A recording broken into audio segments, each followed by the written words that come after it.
বিচার ব্যবস্থায় আবারও বড় ধরনের পরিবর্তন আসছে, কিন্তু আমরা অনেকেই জানি না সেগুলো কি।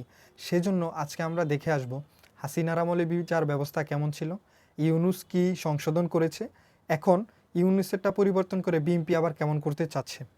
হাসিনা সরকার আমলে বিচারকদের অনেক কিছুই সরকার নিয়ন্ত্রণ করত।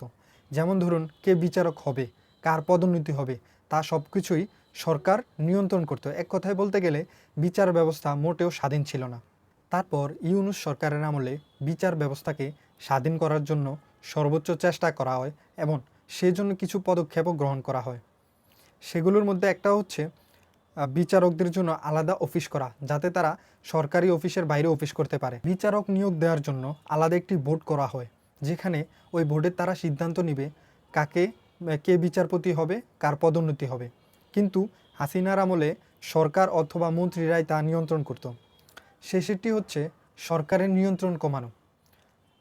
বিচার ব্যবস্থা যাতে স্বাধীনভাবে কাজ করতে পারে সেজন্য তাদেরকে বেশি স্বাধীনতা দেওয়া হয়েছে এবং মন্ত্রী অথবা প্রধানমন্ত্রীর যে একটা প্রভাব ছিল বিচারক নিয়োগ দেওয়া, তারপর হচ্ছে কার পদোন্নতি হবে সে বিষয়ে, সেটার কমানোর জন্য সর্বোচ্চ চেষ্টা করা হয়েছে এবং তাদেরকে বেশি স্বাধীনতা দেওয়া হয়েছে।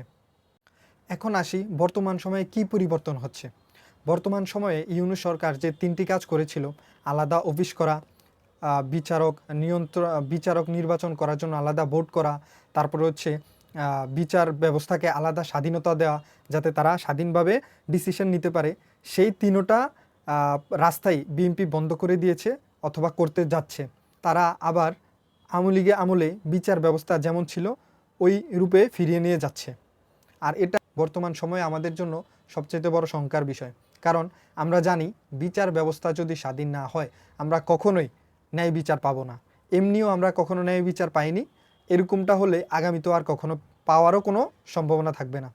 শেষ কথা হচ্ছে, আগের সরকার বিচার ব্যবস্থাকে সম্পূর্ণভাবে নিয়ন্ত্রণে রাখত, তারপরে ইউনূস সরকার সেটিকে মন্ত্রীদের নিয়ন্ত্রণের বাইরে নিয়ে গেছে, এখন আবার সেই আগের পথেই ফিরে যাচ্ছে।